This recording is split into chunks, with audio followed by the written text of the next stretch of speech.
Yo, what's up? What's going on? What's good? That's right. The Boxing Source here checking in. And this time we are going to go through the latest Boxing Source pound for pound list. That's right. It's been a good little minute here since we've updated the pound for pound list. And there's been a lot that has went down within the sport of boxing over the past 4 weeks. You had what was going on February 1st over in Las Vegas, Nevada. Of course, you had the big card that happened on February 22nd over in Riyadh, Saudi Arabia. And we had just been coming off of what was going down over in Brooklyn, New York, Barclays Center there. So that kind of really shook up a few things here in the pound for pound list since the last time I had updated it. It's usually been a while since I, update the pound for pound list, but hopefully, within, like once every month, we'll update the pound for pound list, right? So, you could get this stuff here through the BoxingSource.net, but we're going to run through the Boxing Source pound for pound top 10 list from 10 to 1.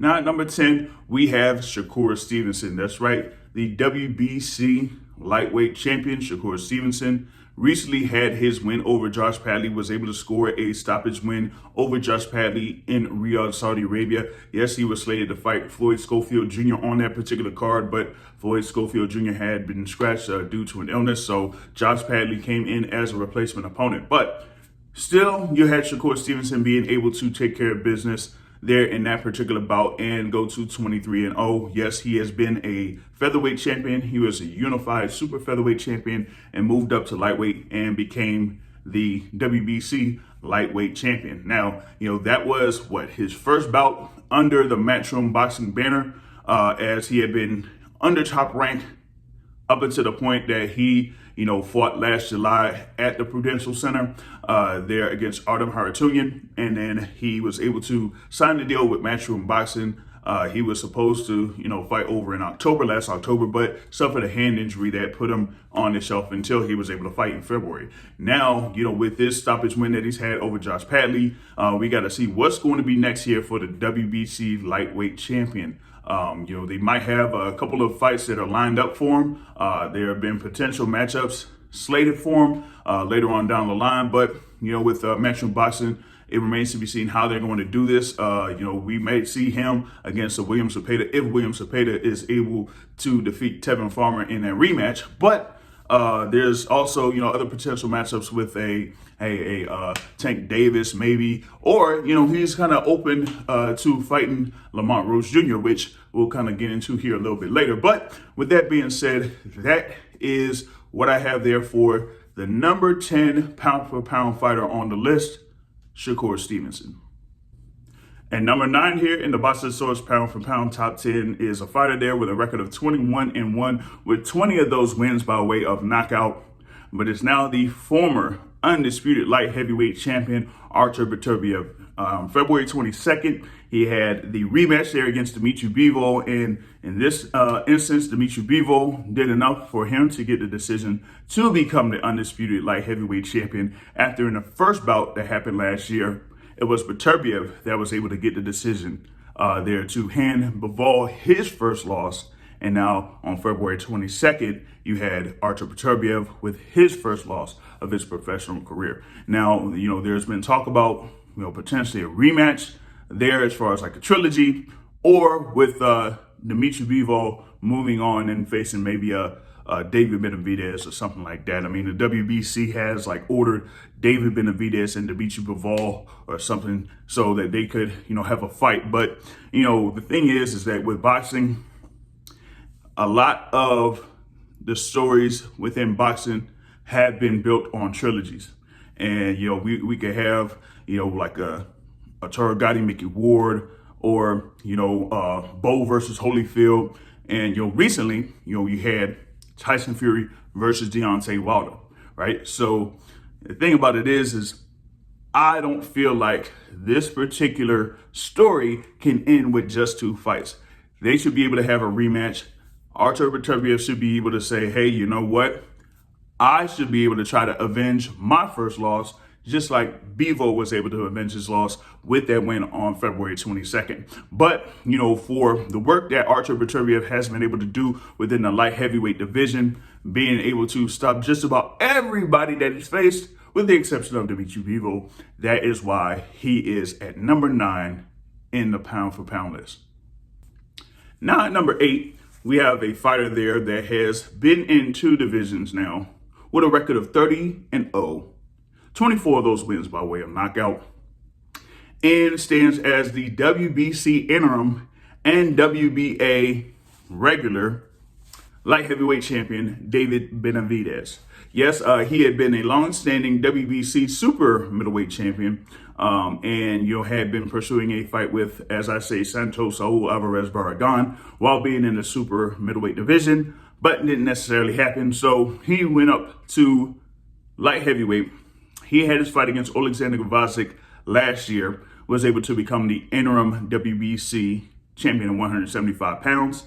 And on February 1st in Las Vegas, T-Mobile Arena, he had a great fight with David Morrell Jr. and was able to score a decision win there to win the WBA regular light heavyweight title. So that is why he is pretty much in position to be next in line for the top fighter there at 175 pounds, which is currently Dimitri Bivol, as I mentioned, who got the decision win over Artur Beterbiev to become the undisputed champion at 175 pounds. But with David Benavidez, he had been able to do work in the super middleweight division, long-standing WBC super middleweight champion, didn't necessarily lose that belt in the ring, lost it in the scales.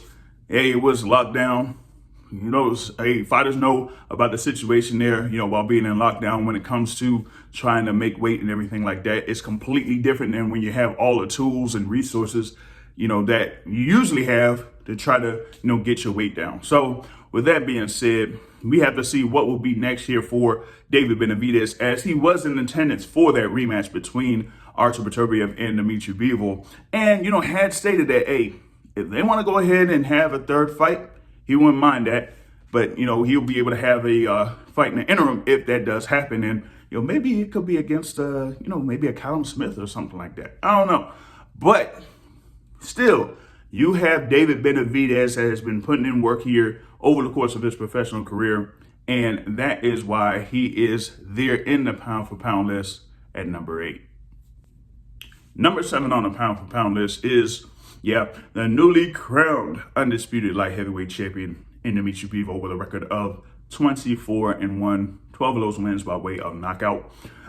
He, like I said, was able to get the decision over Artur Beterbiev to become the undisputed light heavyweight champion and hand Beterbiev his first loss of his professional career. He has wins over Beterbiev. He has wins over Zurdo Ramirez, who is a champion at cruiserweight. If I'm not mistaken, he's a unified champion at cruiserweight currently. And he does have a win over Santos Saul Alvarez Barragan. Yep, that's right, Canelo Alvarez. You could also add in wins over Joe Smith Jr. As part of that, as Joe Smith Jr. was able to become a world champion in the light heavyweight division. He is a former, if I'm not mistaken, a former WBO light heavyweight champion. But when Bivol faced him, he wasn't necessarily champion yet. So that is kind of like part of the criteria for these pound for pound lists, is that, we see like how many world champions that a fighter has beaten, how many former world champions that they have beaten, and how many fighters have become world champions after they fought. So that is kind of part of the criteria there for entering in the pound for pound top 10. And Dimitri Bivol has, a good number of names there on his resume that puts him at the position that he's at there at number 7 in the Boxing Source pound for pound top 10. Now, like I was saying, we got to see what happens next for Dimitri Bivol, because he could either have that third fight with Artur Beterbiev or, potentially have a fight there with David Benavidez. So we'll see what happens here next when it comes to Dimitri Bivol. But, given his wins that he's had over Canelo, that he's had over Zurdo Ramirez, and his recent win here against Artur Beterbiev, that is why he is there at number 7 in the pound for pound top 10.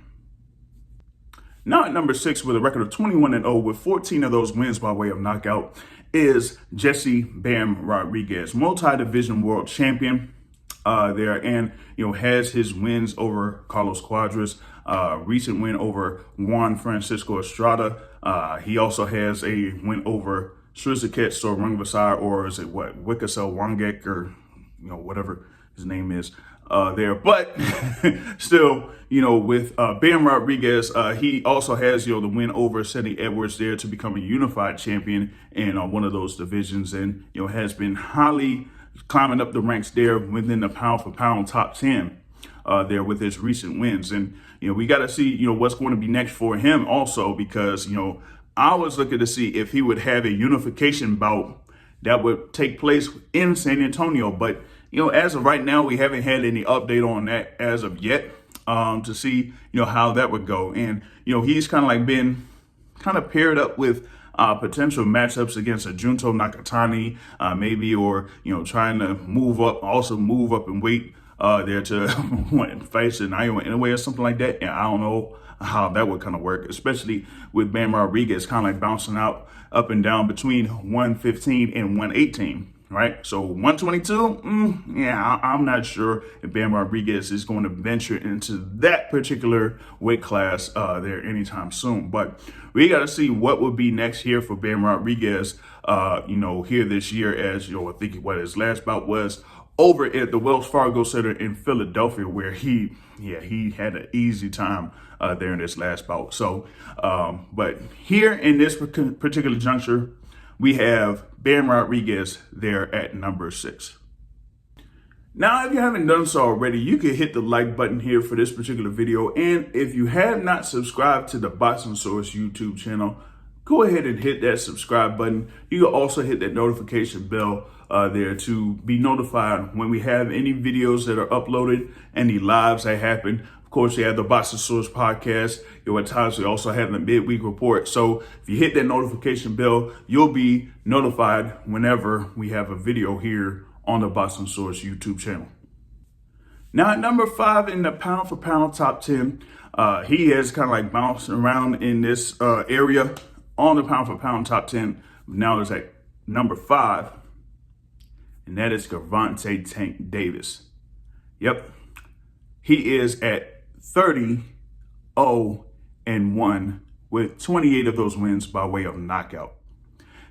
Yes, he had his recent bout here against Lamont Roach Jr. at the Barclays Center that ended up being scored a majority draw. One judge had it 115-113 in favor of Tank Davis. 2 judges had it 114-114 in a great bout between these 2 fighters there, Tank Davis, Lamont Roach Jr. Of course, with Tank Davis, he has been a multi-division champion.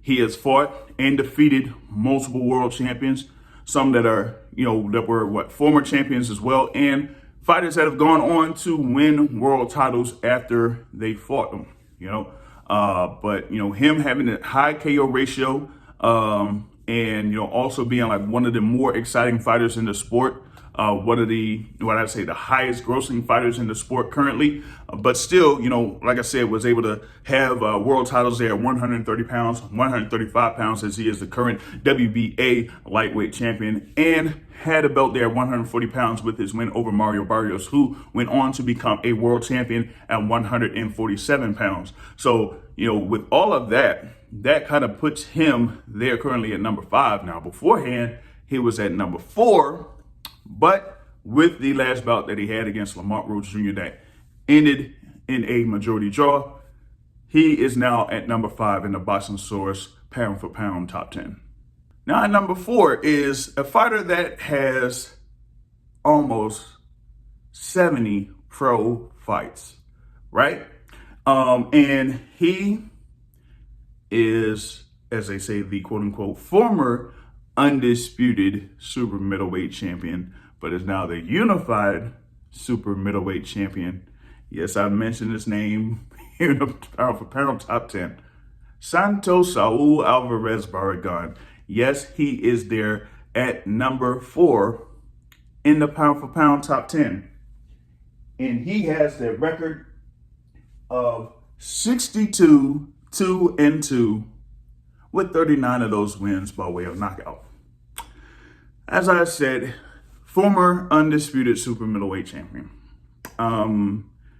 Has won titles at middleweight, at super welterweight, and at light heavyweight. Of course, his only two losses were against Floyd Mayweather Jr. and to Dimitri Bivol. And, he has those wins against Gennady Golovkin, Miguel Cotto, Shane Mosley, Erislandy Lara, multiple others there. Like I said, Sergey Kovalev, Daniel Jacobs there. And in his run there at super middleweight, Callum Smith, Billy Joe Saunders, and Caleb Plant included in that list. He is, slated to face William Scull, who got the IBF super middleweight title after Canelo Alvarez gave up the IBF super middleweight title to face and defeat Edgar Berlanga last September. And now he's going to face William Scull at Cinco de Mayo weekend. It was May 3rd, Saturday, May 3rd, over in Riyadh, Saudi Arabia. They recently had the press conference for that over Radio City Music Hall. And, a number of people have, highly favored Canelo Alvarez to get that win. And he could be potentially facing another fighter within the pound-for-pound top 10. But it isn't the one that a number of fight fans, have been requesting for him to fight. So we got to see what happens here after this bout against William Scull, scheduled for May 3rd over in Riyadh, Saudi Arabia for Canelo Alvarez. But he is there at number 4 in the pound-for-pound top 10. Next up on the pound-for-pound list at number 3 is the 2-division undisputed world champion and the current WBA and WBO interim super welterweight champion in Terrence Bud Crawford. He has a record of 41-0 with 31 of those wins by way of knockout. Of course, he has wins there over Israel Madrimov, Sean Porter, Errol Spence Jr., Kell Brook, Amir Khan, Julius Ndongo, Ricky Burns, Yuriorkis Gamboa. The list goes on and on and on. He has been there around the top 3 in the pound-for-pound list for a good while now.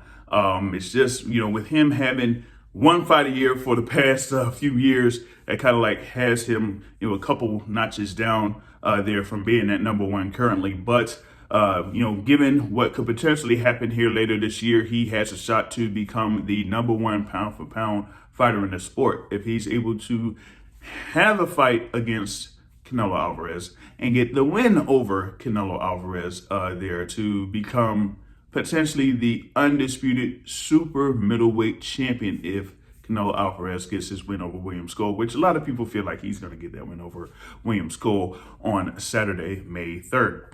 So if Terrence Crawford has the fight against Canelo Alvarez, beats Canelo Alvarez, and becomes the undisputed super middleweight champion, that would be a crazy feat that we have not seen here in this modern era of boxing. So right now, we have Terrence Crawford at number 3, but yes, he does have a shot to become the number 1 pound-for-pound fighter in the Boxing Source rankings. Now at number 2 in the pound-for-pound list with a record of 29-0 with 26 of those wins by way of knockout is another 2-division undisputed world champion in Naoya Inoue. Now with Inoue, undisputed champion at bantamweight, undisputed champion at super bantamweight, recently had a fight with Ye Jun Kim there with his latest defense of those undisputed championships at 122 pounds. Yes, he's had, a couple of fights here, where, some fight fans may say, yeah, this ain't quite it. Right now they thought that, he would probably try to go up to 126. But as of right now, it looks like Naoya Inoue is cool with staying at 122 pounds. Okay. Now, there is a plan for him to have 2 more fights at the very least there at 122 pounds, with the next one here being potentially on, as they say, Sunday, May 4th. That could potentially be in Las Vegas, Nevada. Now, the opponents that they have lined up for him, it don't, look all too hot, in the 122 pound division and the request of him potentially facing, I don't know, maybe a Junto Nakatani would come up from 118. It's not looking like that fight's happening anytime soon either. So with that being said, Naoya Inoue at number 2 right now. It kind of it's not looking all too hot because of who he's faced here in the last couple of fights. What was it? TJ Doheny and Yi Jun Kim. He had his fight against Luis Neri also last year, but with his wins that he's had over the past few years, being able to become a multi-division world champion, beating a number of guys that have been world champions or former world champions or who have went up in a division and become a world champion, with most recently Stephen Fulton becoming the WBC champion at 126 pounds. That kind of adds to the resume there for Naoya Inoue. So currently he's there at number 2, but we'll see if that changes here with the pound for pound rankings here in the next couple months or so. And at number 1 here in the Boxing Source Pound for Pound Top 10, who has been there, at the top for a while now, ever since he has become the undisputed heavyweight champion, that is Alexander Usyk. Yes, another fighter that has been a 2-division undisputed champion, as he was undisputed in cruiserweight, moved up to heavyweight, was able to defeat Anthony Joshua, and then after that, was able to defeat Tyson Fury to become the undisputed champion last year, and then was able to win the rematch against Tyson Fury in December to stay undefeated. Now, yes, he does have the IBF belt that was, vacated, and now Daniel Dubois has it, but we all know that Alexander Usyk is the number 1 fighter there in the heavyweight division, has had, a very good resume, whether it's at the cruiserweight division or here at the heavyweight division. Of course, the World Boxing Super Series was able to become undisputed. Then the World Boxing Super Series had a couple more fights after that before facing Anthony Joshua the first time. Was able to defeat Anthony Joshua by decision the first time to become unified champion, then defended that in the rematch and was able to get the decision in the rematch, right? Then, moved on. He had a win over Daniel Dubois, who is now the IBF champion, and then his fights against Tyson Fury, where he was able to give Tyson Fury 2 losses last year. So, having those fights against Fury, Dubois, Joshua, Derek Chisora, Tony Bellew, Marius Brightus, multiple fighters there. Michael Hunter also there in the cruiserweight division, who's now a heavyweight. But multiple fighters that he has been able to defeat here over the course of his professional career. Of course, he had been a gold medalist. He also fought the World Series of Boxing. Had a win over Joe Joyce in the World Series of Boxing, something like that. So he has been able to compile a great record over the course of his career in boxing, whether it's in the amateurs, semi-pro, or down here in the pro ranks, and that is why you now have Alexander Usyk as the Boxing Source pound for pound number 1 fighter. So with that being said, that is the list. You could pretty much see this and more on theboxingsource.net. If you agree with this list, you can hit the like button. You could show your support here in the comments. If you disagree with it, you could also hit the comments and say what you want to say. I don't know about that dislike button because I think YouTube be messing around with that dislike button. All right, so if you disagree, just put some in the comments there. But that is the Boxing Source pound for pound top 10. I would say for the month of March. We'll see if we'll have another version of the pound for pound top 10 in April. But until then, I'll catch y'all later. Peace out.